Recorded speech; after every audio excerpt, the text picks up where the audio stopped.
শান্তি মাতা গো,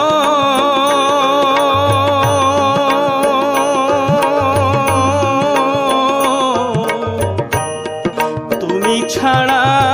কেউ বোঝে না আমার মনের ব্যথা।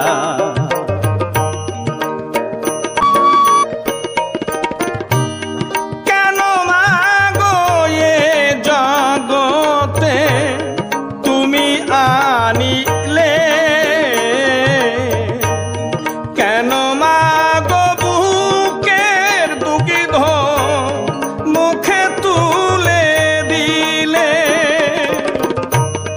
মনে কি পড়ে না তোমার সন্তানেরই কথা মা, মনে কি পড়ে